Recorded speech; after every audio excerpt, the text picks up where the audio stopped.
दोस्तों, profit gainer के नए वीडियो में आपका स्वागत है।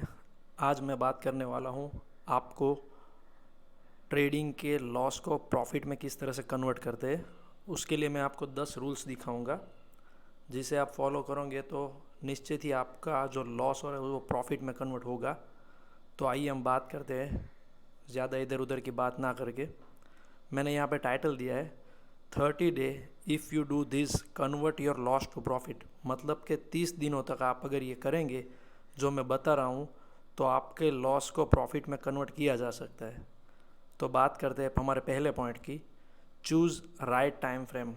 मतलब कि आप अगर जो भी ट्रेडिंग कर रहे हैं, आप डे ट्रेडिंग कर रहे हैं मतलब इंट्राडे कर रहे हैं, तो उसके लिए आपके पास टाइम फ्रेम होना चाहिए। कौन सा टाइम फ्रेम इंट्राडे में चलता है, मतलब कि 5 मिनट 50 मिनट ये टाइम फ्रेम।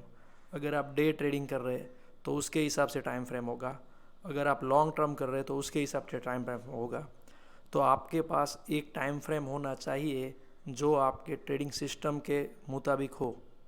ऐसा नहीं हो सकता कि आप पोजिशनल कर रहे हैं उसमें 15 मिनट में ट्रेड ले रहे हैं, इस तरह से नहीं होता है। समझ गए आप।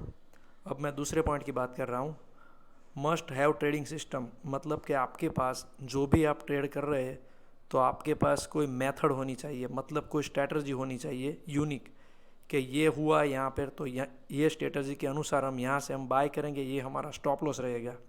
इस तरह से अगर आपके पास कोई स्ट्रैटेजी नहीं है और कहीं से भी आप बाय कर लेते हैं, कहीं से भी आप सेल कर लेते हैं, तो उसमें क्या होता है, ज़्यादातर आपका लॉस ही होता है। आपका एसएल भी मेंटेन नहीं होता है। अगर आपके पास मेथड है तो उस मेथड के हिसाब से entry, stop loss and target booking होता है। तो आपके पास एक मेथड होनी चाहिए। आगे हम तीसरे पॉइंट की बात करते हैं, which has fit in your risk reward. आपके पास ऐसी मेथड होनी चाहिए जो आपके रिस्क और रिवॉर्ड में मैच हो। मतलब कि आप कौन से रिस्क रिवॉर्ड पे काम करना चाहते हैं। मैंने इसके बारे में एक वीडियो बनाई है, आप वो वीडियो देख लेना, आपको पता चल जाएगा कि रिस्क रिवॉर्ड कितना महत्वपूर्ण बात है। अगर आप 1:2 रिस्क रिवॉर्ड से काम करते हैं तो आपका सक्सेस रेशियो कितना होना चाहिए, ये सब उस वीडियो में मैंने बताया है। तो आपके पास ऐसी मेथड होनी चाहिए जिसमें रिस्क रिवॉर्ड अच्छा होना चाहिए। मतलब एक 1:2, 1:3, 1:4, 1:5, 1:10, इस तरह से। अगर आपका रिस्क रिवॉर्ड मेंटेन वाली स्ट्रेटजी मेथड आपके पास है तो ही आपको प्रॉफिट हो सकता है, इसके अलावा प्रॉफिट कभी नहीं होगा। तो सबसे इम्पोर्टेंट है रिस्क रिवॉर्ड मेथड का। उसके बाद चौथे पॉइंट पे आते हैं, position size with your risk reward. मतलब कोई भी मेथड में हम काम कर रहे हैं तो हमें कितने रिस्क रिवॉर्ड के साथ कितनी क्वांटिटी खरीदनी चाहिए। ऐसा नहीं होता कि कभी भी कोई भी स्टॉक हो, 2000 वाला हो, 500 वाला हो, 200 वाला हो, तो 100 स्टॉक ही लेते हैं। अगर इस तरह से हर बार 100 स्टॉक लेंगे तो आपका रिस्क रिवॉर्ड मेंटेन नहीं होगा और 2000 वाले स्टॉक में आपका स्टॉप लॉस आएगा और 200 वाले में आपको प्रॉफिट होगा, तो ओवरऑल आपको लॉस होगा। तो हमेशा आपकी क्वांटिटी मेंटेन होनी चाहिए रिस्क रिवॉर्ड के अनुसार। आगे बात करते हैं 5 नंबर के पॉइंट पर, अवॉइड ओवर ट्रेडिंग। ज़्यादातर लोग ओवर ट्रेडिंग ही कर रहे हैं, कोई भी मेथड उसके पास होती नहीं है और कभी भी कोई भी ट्रेड कहीं से भी ले लेते हैं। तो हमेशा ओवर ट्रेडिंग से दूर रहना चाहिए। कभी कभी लोग किस तरह से काम करते हैं, जैसे दुश्मनी निकाल रहे हो, अगर लॉस हो जाता है तो उसको लॉस को कवर करने के लिए और एक ट्रेड लेते हैं, फिर से लॉस होता है तो और एक ट्रेड लेते हैं। इसे बोलते हैं ओवर ट्रेडिंग। बिना मेथड में कोई भी ट्रेड आए, आप जो भी ट्रेड लेते हैं वो सभी ओवर ट्रेडिंग ही है। अगर आपके मेथड में वो ट्रेड जनरेट होता है और आप ट्रेड लेते तो वो ओवर ट्रेडिंग में नहीं आता है। लेकिन बिना मेथड में आए जो भी आप ट्रेडिंग करते हैं वो सभी ओवर ट्रेडिंग है। आगे पॉइंट 6 पॉइंट की बात करते हैं, keep always maintain stop loss. मतलब कि आपकी मेथड के अनुसार जो भी स्टॉप लॉस आपने निश्चित किया है वही स्टॉप लॉस अगर आ जाते हैं तो वहाँ से आपको एग्जिट कर लेना चाहिए, ना कि आपको एवरेज करनी चाहिए। मैं हमेशा आपको ये बात कहता हूँ, कभी भी एवरेज और पिरामिडिंग से हमेशा दूर रहिए, क्योंकि इससे कभी भी प्रॉफिट नहीं हो सकता है, आपका लॉस ज़्यादा होगा।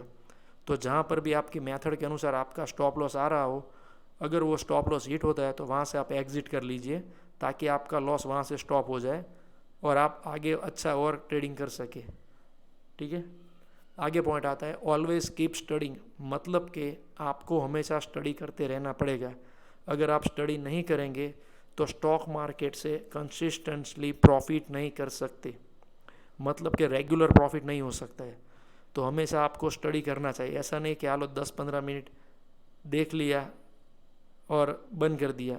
आप जो भी जॉब करते वो 8-10 घंटे करते और उसके बाद आपको सैलरी मिलती है, और आप स्टॉक मार्केट को ऐसा समझते कि 10-15 मिनट में देख लेता हूँ और मुझे ट्रेड मिल जाएगा।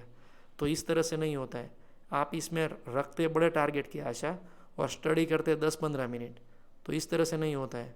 आपको स्टडी बहुत ज़्यादा करनी होगी, तभी आप ठीक से स्टॉक मार्केट को समझ पाएंगे। अगर आप स्टडी नहीं करते तो आपका कुछ नहीं हो सकता है। तो हमेशा स्टडी करते रहना पड़ेगा आपको डेली।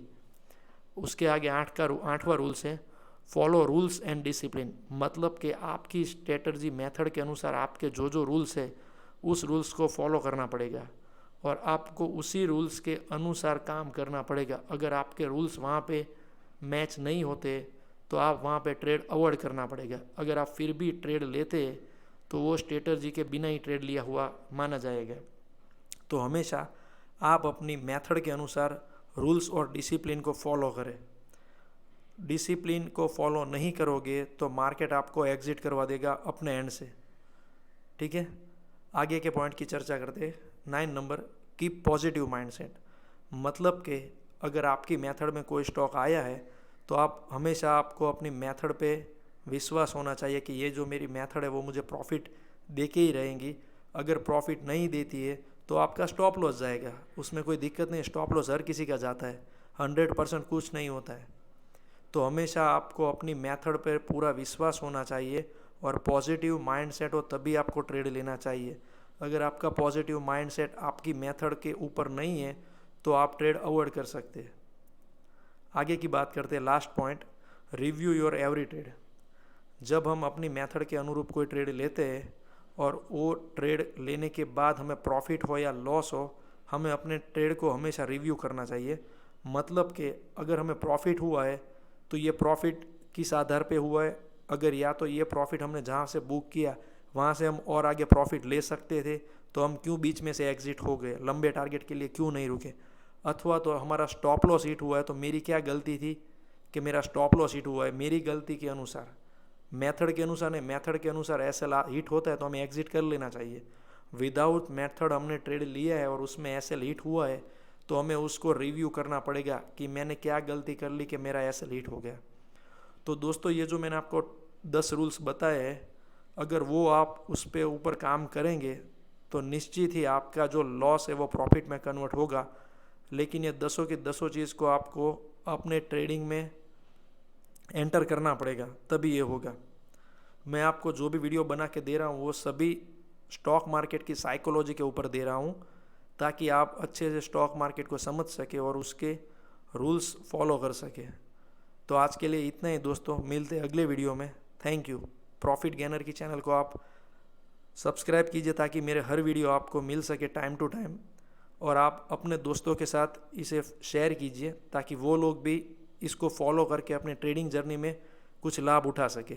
थैंक यू दोस्तों।